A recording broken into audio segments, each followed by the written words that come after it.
تو گناہگار سے زیادہ متقی اور صالحین کے درمیان عید کا سا موسم ہو جاتا۔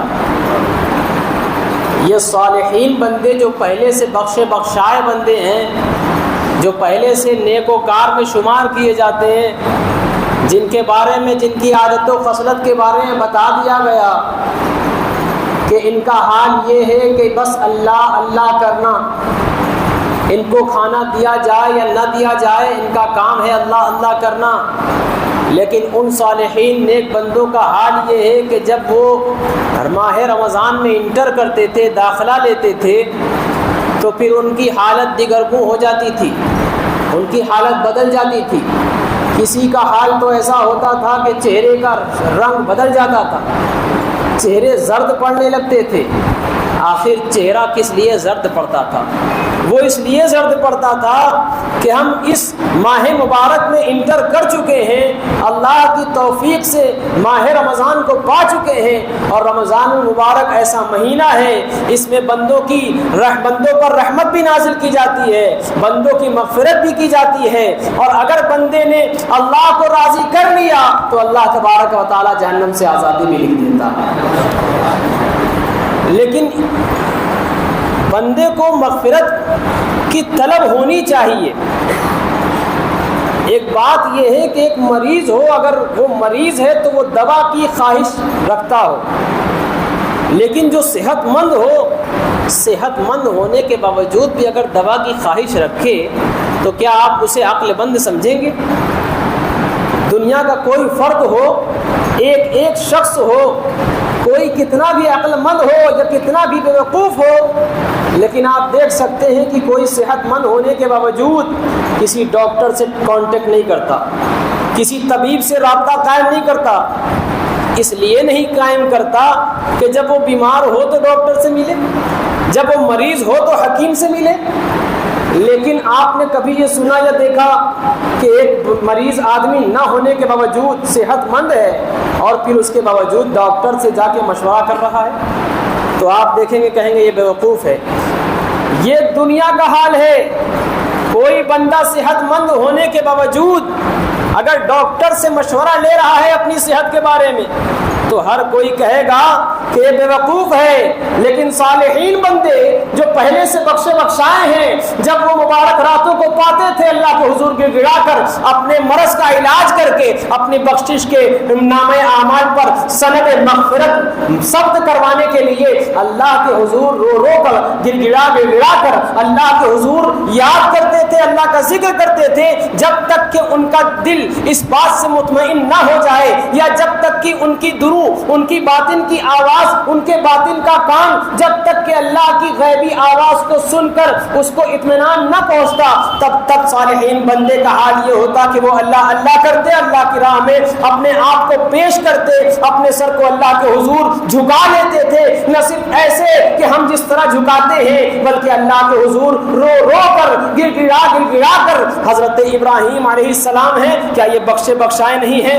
ارے ان کے توسل سے زمانہ بخشا جائے گا، لیکن ان کے رونے کی آواز جانتے ہیں؟ اللہ کے حضور جب یہ سجدہ کرتے تھے، کتابوں میں آتا ہے میلوں دور تک اللہ کے حضور سجدے کی حالت میں جب یہ روتے تھے تو ان کے سینے کی گڑگڑاہٹ کی آواز میلوں دور تک لوگ سنتے تھے۔ اس رونے کا عالم کیا ہے؟ قرآن کہتا ہے فَلْيَضْحَكُوا قَلِيلًا وَلْيَبْكُوا كَثِيرًا۔ کم ہنسا کرو، کم ہنسا کرو، زیادہ روا کرو۔ کیوں زیادہ روا کرو؟ یہ رونے کا مقام ہے۔ ہر آدمی سوچتا ہے کہ ہم اپنی صحت کے لیے ہنستے رہیں گے۔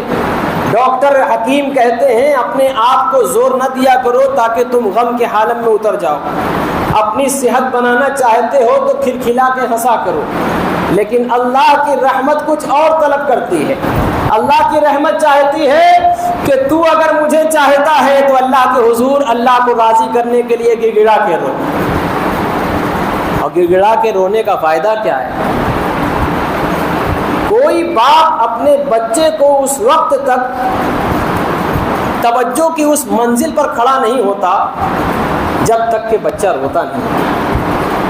ایک بچہ ہنس رہا ہو، کھیل رہا ہو، ماں باپ کو اس کی اس حد تک فکر نہیں ہوتی جب کوئی بچہ بیٹھے بیٹھے رونے لگے، اور جب کوئی بچہ کوئی چیز طلب کرے اور اسے نہ دیا جا رہا ہو تو بچے کو معلوم ہے کہ میں ہنس ہنس کے مانگوں گا تو نوازا نہیں جاؤں گا، لہٰذا اپنے ماں باپ کے سامنے رویا کرو، جب رو گے تو ماں باپ پر رحم آئے گا، ماں باپ کو رحم آئے گا تو ہمارے حق میں فائدہ ہوگا۔ اللہ کی رحمت چاہتی ہے کہ تجھے اللہ نے بنایا، جب تجھے اللہ نے بنایا مادہ منویہ سے بنایا، ایسے گندے پانی سے جس کو کوئی استعمال کرتے چھوتے ہوئے ڈرتا ہو، گھن کرتا ہو، تو پھر تجھے اللہ کے حضور گر گڑانا چاہیے، گھمنڈ نہیں کرنا چاہیے، شرم نہیں کرنا چاہیے کہ میں طاقتور ہوں، میرے پاس دھن دولت ہے، میرے پاس اعلیٰ کاروبار ہے، میرے پاس سوسائٹی میں نام ہے، میرے پاس بلڈنگز کی کئی تعداد ہیں، پھر مجھے کسی کے حضور کسی کے آگے رونے کی کیا ضرورت؟ تجھے کسی کے آگے نہیں بلکہ اللہ رب العزت کے آگے رونا چاہیے۔ کیا سلطان ابراہیم بن ادہم سے زیادہ کوئی آج پیسے والا ہے، دولت مند ہے؟ سلطان ابراہیم بن ادہم سلسلہ چشتیہ کے بزرگ میں آتے ہیں، ایک سلطان یہ اور دوسرے سلطان حضرت سلطان میر اوحد الدین مخدوم اشرف جہانگیر سمنانی، یہ دونوں سلطان ہونے کے باوجود اللہ کی راہ میں یوں نکل گئے کہ آج لوگ اپنے پیسے کو 1 روپے کو اللہ کی راہ میں خرچ کرتے ہوئے پہلے اپنا حساب لگاتے ہیں، اگر خرچ کر لیا تو گٹکا کیسے کھائے گا، خرچ کر دیا تو گھر کے کیسے سامان لائے گا۔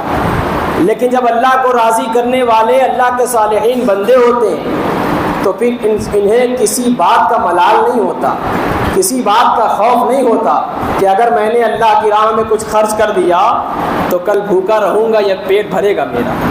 سلطان ابراہیم بن ادہم ہیں، یہ عبادت کی لذت پانے کے لیے ترستے ہیں۔ کوئی ولی ہو کیا اس کو عبادت میں لذت ملے گی یا نہ ملے گی؟ ہر ولی کو عبادت میں لذت ملتی ہے، ہم نمازوں میں لذت نہیں محسوس کرتے، اس لیے کہ ہمارا اٹھنا بیٹھنا کھانا پینا اچھا نہیں ہے، یا ہماری صحبت اچھی نہیں ہے، یا سب کچھ اچھا ہے ہماری زبان اچھی نہیں ہے، جس کی وجہ سے ہمیں عبادت میں وہ لذت نہیں ملتی جو ایک نیک صالح بندے کو ملتی ہے۔ حضرت سلطان بن ابراہیم بن ادہم رحمہ اللہ، آپ کا عالم یہ ہے کہ ایک ٹھیلے پر کھجور والا ٹھیلا لے کر چل رہا ہے اور کھجور کا ٹھیلا بھرا ہوا تھا اور کھجور ایک دھڑک کر گر گیا۔ سلطان ابراہیم بن ادہم نے دیکھا تو انہوں نے دیکھا یہ اختیار سے باہر ہو گیا، گر گیا، ٹھیلے والا کے دیکھا آگے چلا گیا، اٹھایا اس کھجور کو کھا لیا۔ جہاں انہوں نے کھایا اس کھجور کا اثر ایکشن کی جگہ ریئیکشن کر گیا۔ اب جو عبادتوں میں انہیں لذت ملتی تھی، جلوہ الہی میں گم ہوا کرتے تھے، اب وہ کہتے ہیں مجھے عبادت میں لذت نہیں ملتی۔ 1 سال 2 سال عرصہ دراز ہو گیا، عبادتوں میں لذت نہیں ملتی، دوسرے بزرگوں کے پاس جا رہے ہیں، اور جب انہیں کوئی افاقہ نہیں ہوتا تو ایک مسجد تھی جہاں جنات کی آمد ہوا کرتی تھی، صالحین جنات اولیاء جنات کی جماعت آتی تھی مسجد میں۔ اب چونکہ یہ پہلے سے ولی تھے، انہیں معلوم تھا، اس مسجد میں چلے گئے، لیکن خصلت یہ تھی جنات کی جب انسانوں کو پاتے تھے تو اس مسجد میں نہیں جاتے تھے۔ تو انہوں نے کیا کیا، اپنے آپ کو مسجد میں جیسے ہی پایا اس کے بعد انہوں نے سوچا کیا کروں، تو مسجد کی چٹائی ہوتی ہے اس میں اپنے آپ کو لٹا کر کے لپیٹ لیا اور لپیٹ کے کنارے کر لیا۔ جب جنات کی جماعت مسجد میں انٹر کرتی ہے نماز کے لیے، عبادت کے لیے، تو اس میں سے آپس میں یہ دیکھیے، جب آپ اگر محنت کریں گے اپنے دل کی اصلاح کے لیے، اپنے مزاج کی صفائی کے لیے، روح کی پاکیزگی کے لیے، تو راستے خود بخود بن جائیں گے۔ پہلے آپ 1 قدم بڑھائیے، تو اگر آپ اللہ کی راہ میں 1 قدم بڑھاتے ہیں، اللہ کی رحمت 10 قدم بڑھا کر آپ کے پاس پہنچتی ہے۔ سلطان ابراہیم بن ادہم جب یہ مسجد میں اپنے آپ کو چٹائی میں لپیٹتے ہیں تو جنات کی جماعت جو اندر انٹر کرتی ہے مسجد میں، ان میں سے بعض اولیاء جنات بعض جنات سے باتیں کرتے ہیں، کہتے ہیں ہمیں انسان کی بو آ رہی ہے، ایسا لگتا ہے کہ مسجد میں کوئی انسان ہے۔ تو دوسرے ولی جنات کہتے ہیں ارے وہی ہے، وہی جس کو کئی عرصہ ہو گیا ہے اور عبادت میں لذت نہیں مل رہی ہے۔ کسی نے بتایا تو نہیں تھا کہ ابراہیم بن ادہم ہے اور ابراہیم بن ادہم کو نماز میں لذت نہیں مل رہی ہے؟ تو پھر اللہ کی رحمت دیکھیے کیسے رہنمائی کر رہی ہے۔ دل کی صفائی کے لیے آپ ایک قدم بڑھاؤ، اللہ رب العزت کی رحمت آپ کے گھر تک پہنچ جائے گی۔ دوسرے جنات پوچھتے ہیں آخر کس وجہ سے اسے عبادت میں لذت نہیں مل رہی ہے؟ تو پھر وہ جنات کہتا ہے کہ اس نے بہت سال پہلے ایک ٹھیلے والے کھجور والے ٹھیلے کو دیکھا اور دھڑکتا ہوا ایک کھجور جب وہ گر گیا، اس گرے ہوئے کھجور کو بغیر مالک کی اجازت کے اس نے کھا لیا۔ اس ایک کھجور کی وجہ سے حضرت سلطان ابراہیم بن ادہم جو اللہ کے محبوب بندوں میں شمار کیے جاتے ہیں، ان کی عبادت کی لذت چھین لی گئی۔ اب آپ اور ہمارا کیا حال ہوگا؟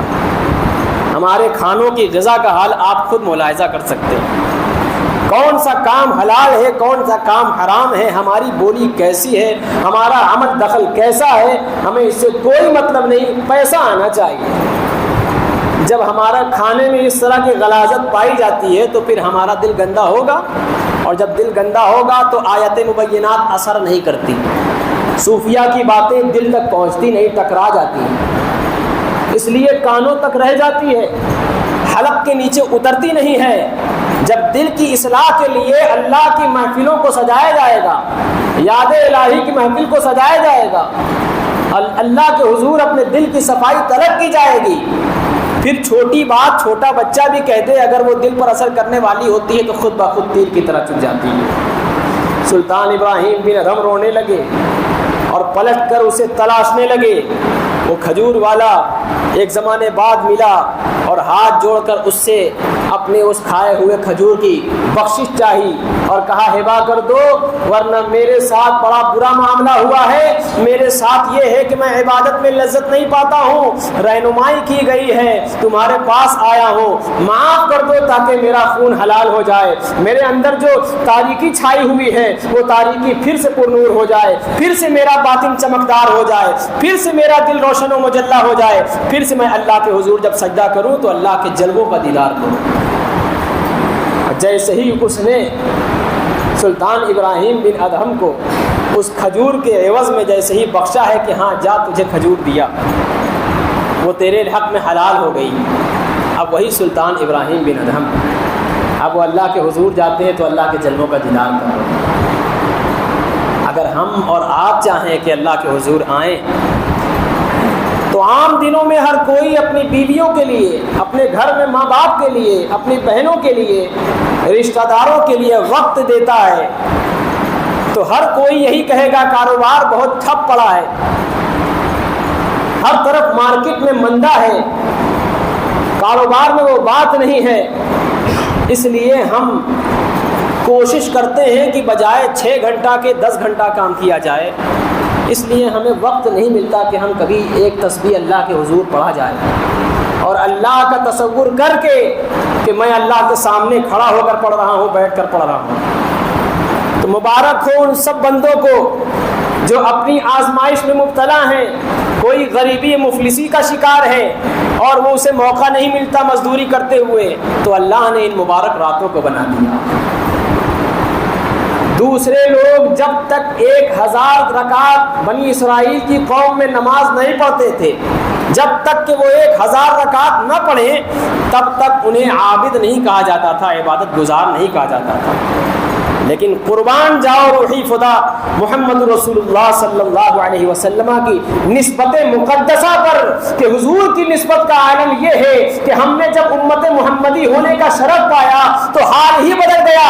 اب جس نے بھی شب قدر میں 2 رکعت نماز نفل اللہ کو راضی کرنے کے لیے پڑھ دیا، اللہ کی رحمت اس طرح جوش میں آتی ہے، فرشتے کہتے ہیں یہ عابد ہے، عابد۔ اب سوچو کہ 2 رکعت نماز نفل ہم پڑھنے کے عوض میں عابد لکھے جاتے ہیں، اور بنی اسرائیلی تھے کہ جو 1000 رکعت راتوں میں پڑھتے تھے، تب جا کر انہیں عابد سمجھا جاتا تھا۔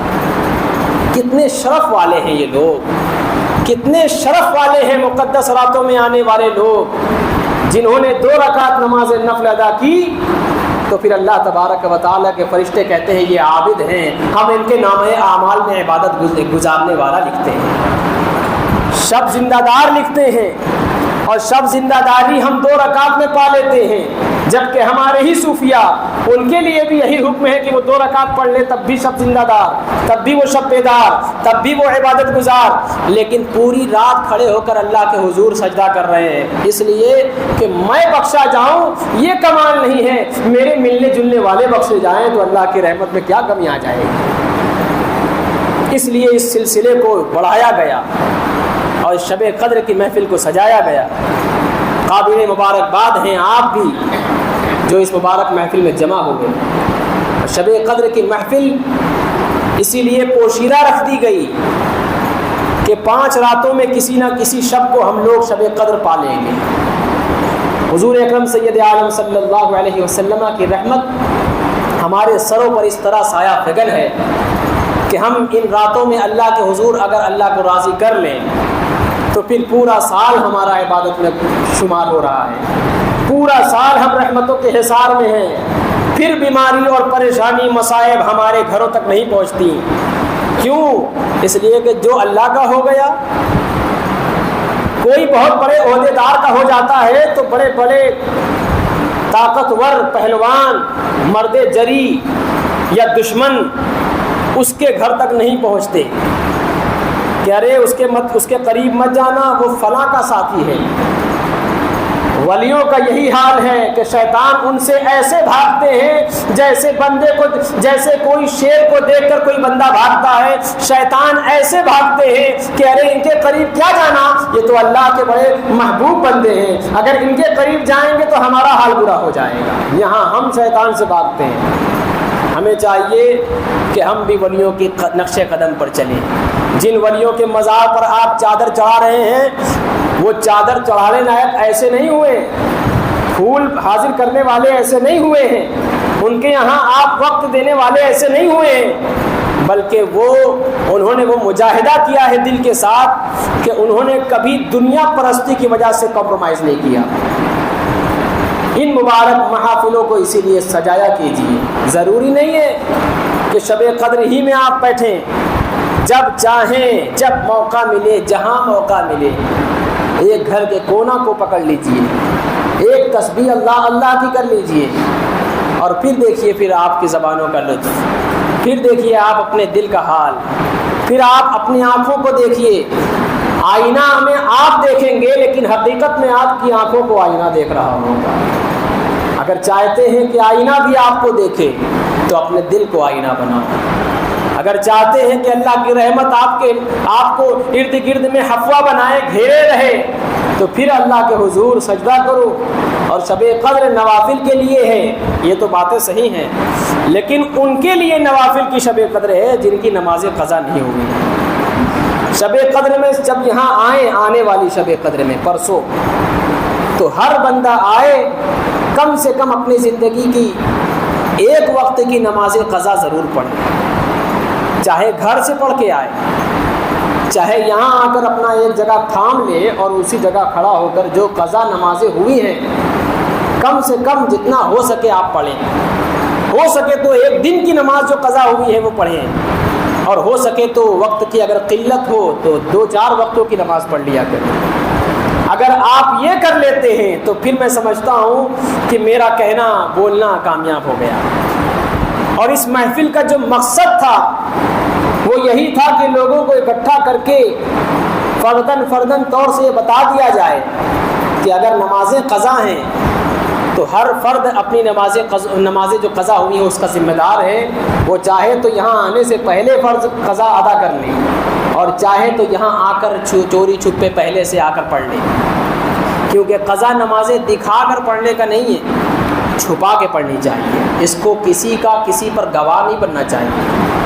لیکن میں سمجھتا ہوں نماز مسجد میں آنے کے آداب میں سے یہ بھی ادب ہیں کہ جب مسجد میں آیا جائے باوضو پہلے سے آیا جائے تاکہ قدم قدم پر رحمتیں نازل ہوں، اور اگر کوئی پریشانی ہو یا کوئی جلدی بازی میں آ گیا تو وضو کر لے، لیکن مسجد میں آئے تو ضرور 2 رکعت نماز پڑھیں، نماز تحیۃ المسجد، نماز 2 رکعت ضرور پڑھے۔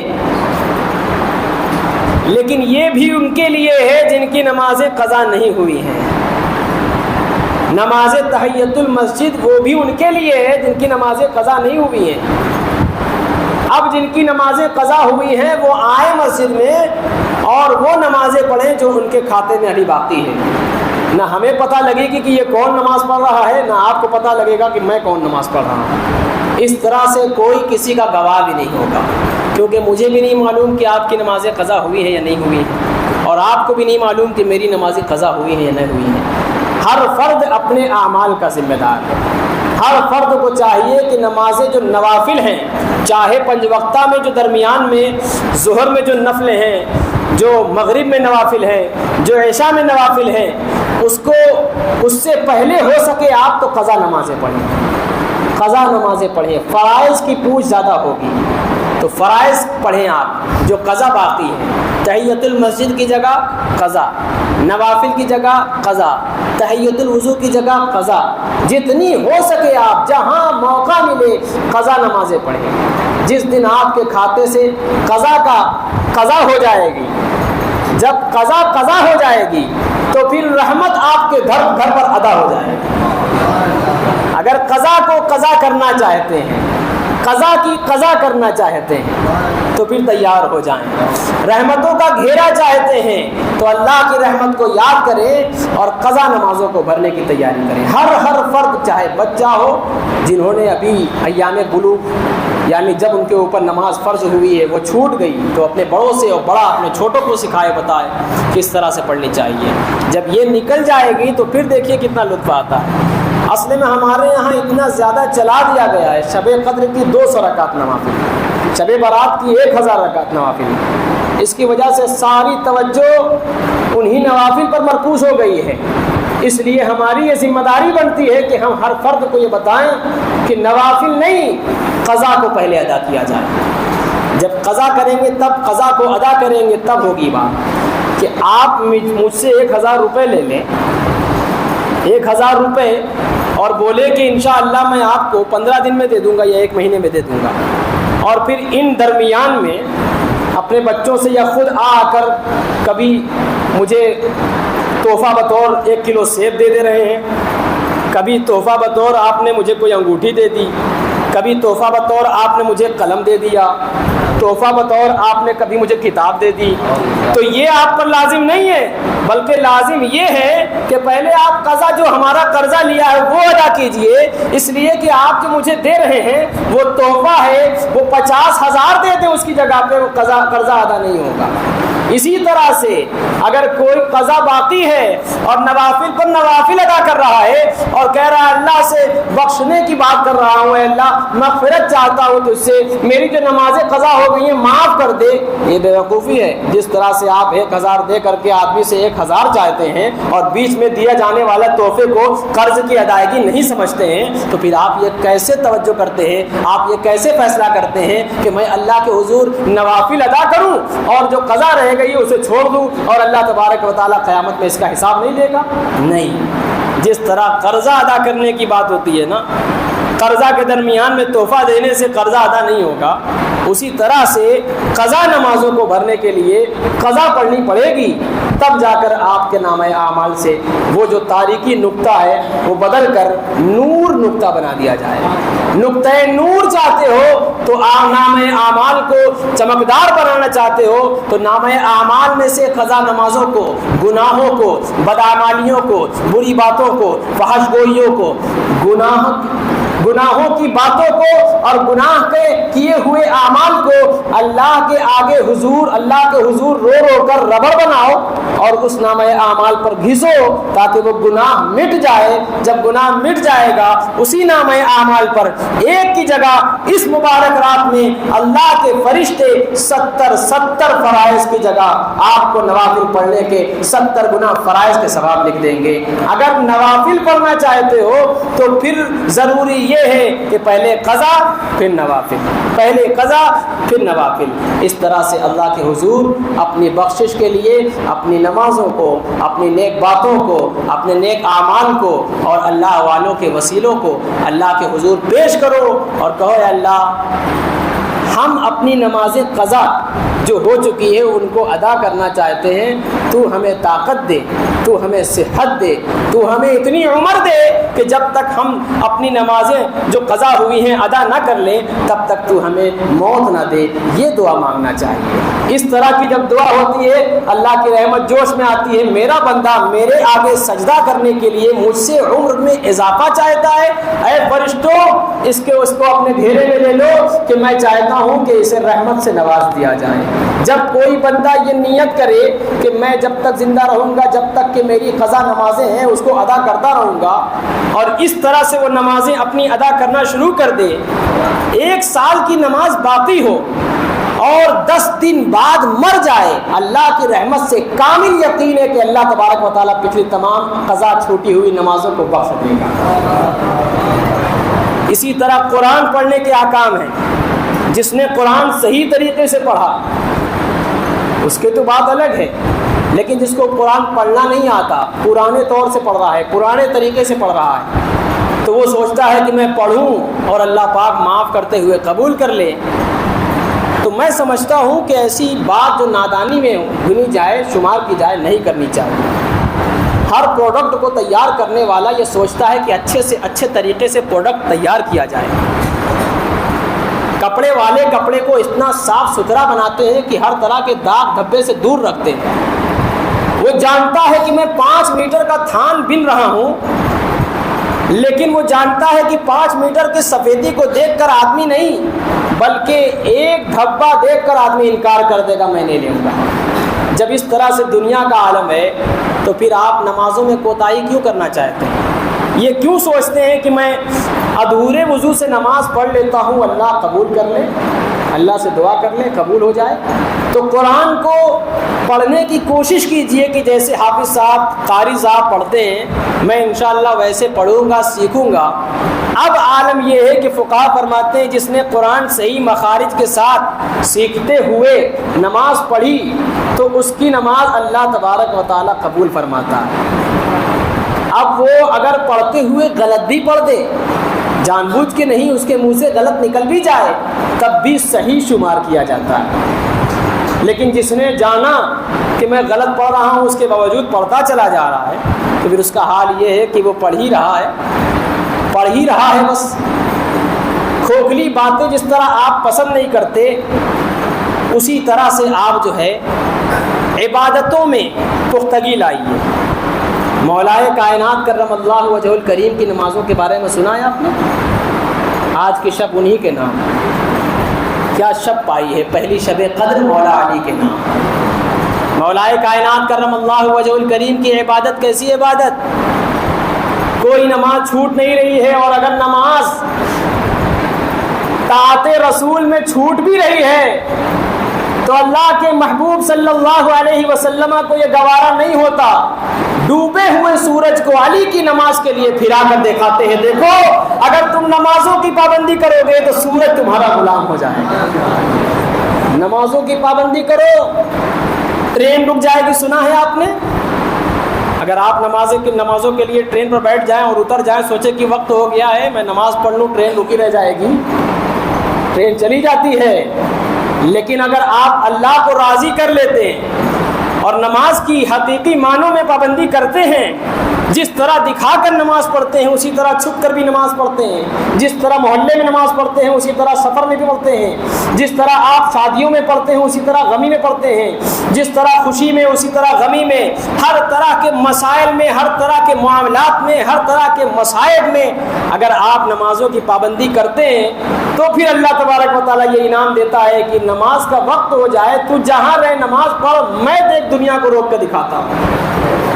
حضور مجاہد ملت رحمت اللہ تعالی علیہ نمازوں کے لیے اسٹیشن پر اتر جاتے، پلیٹ فارم پر، نماز جب تک کہ ادا نہ ہو کسی پائلٹ میں، کسی ڈرائیور میں ہمت نہیں ہے کہ وہ انجن کو چالو کر دے۔ اپنے انجینئروں کو بلا کر کے اتنی دماغ سازی کر لی، اس کے باوجود لوگ کہتے ہیں کہ وہ انجن والا ڈرائیور پریشان ہے، فلاں چابی، کون سوئچ، یہ آن وہ آف، کوئی بات نہیں۔ اور بار بار یہ بھی دیکھنے کو مل رہا ہے، ایک فقیر ہے جو پلیٹ فارم پر نماز پڑھ رہا ہے، ایک فقیر ہے جو پلیٹ فارم پر نماز پڑھ رہا ہے۔ اور جب وہ فقیر نماز پڑھ کر اللہ کے حضور دعا کر کے اپنے بوگی میں جا کے بیٹھتا ہے، وہی چابی، وہی سوئچ، وہی ڈرائیور ایک بار میں لگاتا ہے اور چالو ہو جاتا ہے۔ کیوں ہوتی ہے؟ اس لیے نمازوں کو اہمیت دیتے ہیں تو پھر دنیا کی ساری چیزیں اللہ تبارک و تعالیٰ ان کو اس کو پھیر کر کے اپنے محبوب بندوں کی طرف کر دیتی ہے کہ دیکھ میرا ایک بندہ تیری آگے پاورفل بتیاں، پاورفل دماغ بھی میرے ایک بندوں کی نماز کے ایک رکعت کے آگے اس قدر کے نیچی ہے، اس قدر گری ہوئی ہے کہ تیری طاقت ایک طرف، میرے محبوب بندوں کی طاقت ایک طرف۔ سیدنا سرکار مفتی اعظم عالم اسلام نماز پڑھ رہے ہیں، ٹرین نہیں چل رہی ہے۔ ماضی قریب میں بزرگ حضور تاج الشریعہ رحمت اللہ تعالی علیہ، گاڑی میں پیٹرول ختم ہو چکا ہے اور ایسے سفر پہ، ایسے راہ پر ہے کہ وہ بغیر پیٹرول کے گاڑی آگے کیسے چلے، اور پیٹرول چاہیے تو کہاں جائے، ہر طرف جنگلات ہے، کوئی ایسا راستہ نہیں نظر آتا کہ کوئی جائے اور جا کر کے پیٹرول لائے۔ لیکن جب کوئی اللہ کا ہو جاتا ہے تو اللہ کی تمام مخلوقات اس کی ہو جاتی ہے۔ حضور تاج الشریعہ کہتے ہیں کیا ہوا؟ پیٹرول ختم ہو گیا ہے، تیل ختم ہو گیا ہے، حضور کوئی راستہ نہیں ہے، ہوگا کیسے؟ کہا دیکھو پیچھے کوئی گیلن ہے نا؟ بولا ہاں ہے، اٹھاؤ اسی کو ڈال دو۔ حضور اس میں پانی ہے، کہا ڈال دو دیکھو چل جائے۔ جیسے ہی اس گیلن کو کھول کر کے اور اس پیٹرول ٹنکی میں ڈالا گیا ہے، اللہ نے اس پانی کو تیل بنایا، وہی گاڑی خوب آگے تک چل رہی ہے۔ نماز مولائے کائنات، مولا علی کو جب تیر مارا گیا شہید کرنے کے لیے تو اب ان کے رفقا صحابی جاتے ہیں اور چھوتے ہیں کہ نکال لیا جائے،